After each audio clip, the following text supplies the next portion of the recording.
Let's get salty!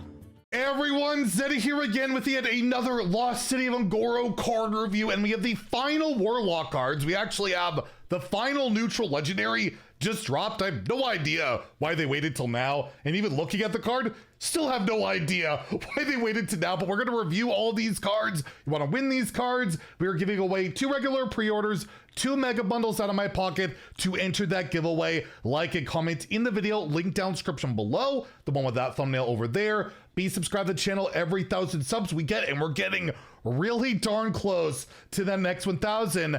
I will add another mega bundle, so hit that sub button, make me go baroque. So let's start off with the neutral legendary that they thought needed to wait until today, and that is Krog, Crater King, a giant dino. It is a 9 mana, 8/7 beast. At the end of your turn, set the attack and health of all enemy minions to 1. So this is basically more of like a paladin effect, right? Reducing all minions to 1 health, 1 attack. Enemy minions, not your own. So this is just like a really nice like stabilization card. They got a bunch of big stuff, or maybe just 2 big things. Whenever you play this, they're down to 1/1s, and then maybe you can deal with them the next turn. Obviously, it's not amazing that you can't, you know, play this and maybe do something with it, but at 9 mana, unless you're playing Imbue Hunter, probably going to be a bit of a challenge. But overall, it's kind of like a cool big defensive beast card.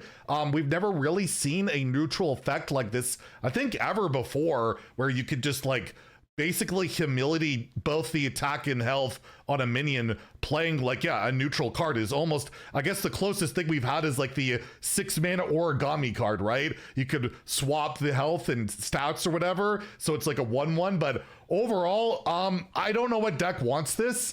It is certainly something to consider, I guess, like in Imbue Hunter. Get this out for cheap and like, again, negate my opponent's board, maybe clear at the same time if this is cheap. But overall, yeah, I have no idea where this goes. I don't think it's a particularly bad card. Probably pretty sick in Arena. But again, you're not dealing with the minions on board per se. And then they could be buffed up or be used to kill you still. It's a weird one. It's a weird one. I thought it'd be splashier if they were saving the last neutral card for a bit later. But evidently, yeah, this is what we're getting. And I'm going to give it 2 out of 5 in Standard. A 1 in Wild where it's 9 mana. Way too slow. But yeah, I wouldn't be shocked if some deck somewhere at some point finds a use for this. I just can't particularly envision it myself, at least at the moment. Anyways, onto the Warlock cards, starting off with another story card, so throwback to the original Un'Goro, with the Story of Lakkari. It is a 7 mana spell. At the end of your turn, you discard a card and fill your board with 3/2 imps. This lasts 3 turns. So Warlock getting an aura, Druid got basically a sigil. What are we doing here? But yeah, this is basically a sigil, right? Or sorry, an aura, where it's a constant effect that will go on for quite a few turns. And similar to like the old Lakkari Sacrifice, you're getting a bunch of imps. Lakkari Sacrifice got you 2 every turn. This fills your board with worthless crap that you probably don't want, and you gotta discard a card each turn. I assume if your hand is empty, you will still get the full board. That's typically how this stuff works. But yeah, 7 mana to get a bunch of 3/2s that don't do anything is terrible. It's just bad. I feel like if the card just didn't even have the discard part of it, I probably wouldn't ever want to play this card because it's so expensive.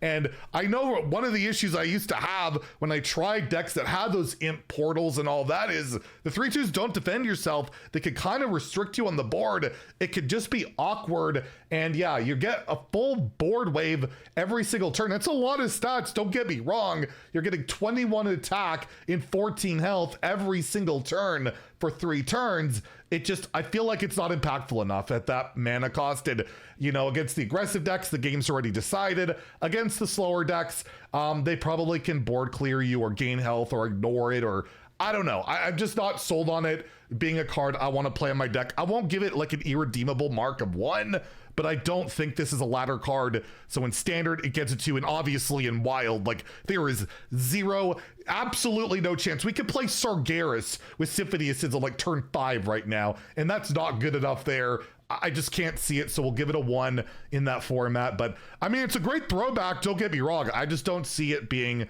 a competitive card. Speaking of that, we have the new epic minion for Warlock here, the Whispering Stone. This is a 5 mana 0/8 taunt. Oof. 0 attack minions, rarely any good. However, obviously there's more to it than that. Death Rattle, you get 2 random spell spells. They cost health instead of mana. So we get that 0 mana spell twice, and we can use our health to spend that 0 mana and draw some cards, right? That's a possibility. But overall, there's obviously a pretty good breadth of Fel spells out there, whether it's Demon Hunter in particular is one of the classes, Warlock. But it's random value that, yes, you can mana cheat, but I have to invest 5 mana into a 0/8 taunt. And there are Death Rattle synergies, of course, in Warlock, and we'll see. There's a reason why it'd be nice to have a Fel spell, but you just never see these 0 attack cards see play, even when they're spawning 1 mana legendaries like we saw with Rogue. That was still a meme and still not great enough that I just can't see it. I'm gonna give this a 1 out of 5 in standard, a 1 out of 5 in wild, but maybe I'm wrong. You never know. Mana cheat good, and well, we can also activate the Caustic Fumes. This is a pretty good spell to also get off of that. A new Fel spell for Warlock that is destroy an enemy minion for 4 mana. So it's like Assassinate, Siphon Soul without the healing. However, it's got Kindred. Deal 2 damage to all minions. This is so freaking good. You're getting Consecration included on this. It does hit your own stuff. Don't get me wrong. It doesn't go face either, but it can clear the board, also get rid of that big threat, which could be really nice. The issue is we know Assassinate's not worth playing at 4. Hell, we don't even play Siphon Soul right now at 4. So this has to get the Kindred to be worth it. And outside of our awesome new 0 mana draw spell, I don't know if we have enough synergies going on to run Caustic Fumes in our deck. I don't think I want to play a 5 mana taunt, which, by the way, that doesn't even curve well, to get that Fel spell, to then play it, and then the next turn play Caustic Fumes and get that AoE. Not entirely sold on the package, but again, this card standalone with Kindred, really darn solid, right? Hard removal plus AoE. I'll give it a 3. Someone will figure out a way to make this work in a control shell, probably. If not, I think it'll emerge at some point as more Fel spells come in, more things work out for this. I will give it a 3 in standard, a 2 in wild, where again, things are just too, ruthless and cutthroat in that format that things have to synergize so ridiculously well with either an existing strategy or break something with an old card that even like a Reno Lock, I don't see this emerging as a real playable card. And then lastly, yes, we have our mini TICKATUS. This is going to spawn Reddit threads, but it's not that bad. It is the Razadir, a 4 mana 7/7. Man, we've gotten a lot of those over the years now. It is a demon, it is a beast, and it has Battle Cry. Discard a random card from your hand, which, that could be bad, that could be good, depending on what you're playing, and not the worst thing in the world. However, it has Kindred, which means if I played a demon or a beast the prior turn, you get to discard a random card from your opponent's hand. That's right, we're throwing away more cards from our opponents. So TICKATUS used to burn 5 cards from your opponent's deck. This guy just discards one. It's more like a Gnome except for your opponent's hand, right? Maybe I should have titled it that way, but I think TICKATUS is a little bit more baity. Is it the clickbait they say? But still, it's burning cards. It's toxic. And I believe that, but overall, it's just 1 card, unless you brand it, then it's multiple. And yeah, I mean, even if you don't get the Kindred on this, it's a giant minion, and depending on what you're playing, you could have discard Warlock and Wild, have some pretty good synergies. You get a 4 mana 7/7 that draws 3 cards, right? That could be pretty good. That strategy hasn't really been a thing for a while, but you never know. There's a lot of this temporary discard stuff going on in this set. maybe Wild gets a bit of a kick in the butt. This could work there. But yeah, in Standard, I don't know what it will really slot into. I don't think it really is worth it just for the disruption, but it's a giant body. And if you're playing enough demons and beasts in your deck, yeah, maybe I just throw this card in there. It's basically upside. It's a 4-mana 7/7 with upside in an aggressive demon beast deck. That could be super, super impactful. So I'm going to give this a 3 out of 5. I could see this seeing play in Standard in that right deck. I don't know what it is. I haven't quite envisioned it, but it's something I could absolutely see emerging, and I will for sure 100% see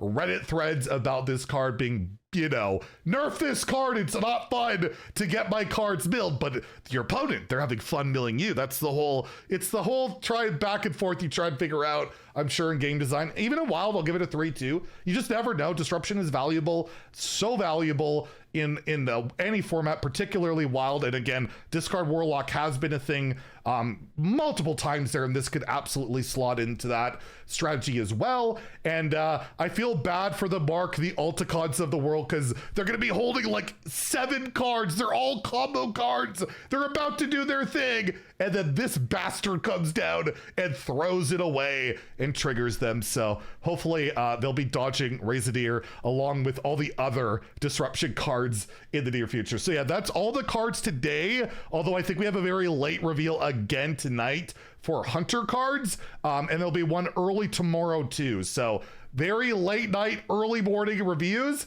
and then we'll be off to the weekend where there's no reveals, and we'll talk about other stuff, maybe a patch review. We'll have deck recommendations after the balance changes, all that stuff. So lots of content coming. If you enjoyed the video, please like and subscribe. Have a great day, and stay salty, my friends.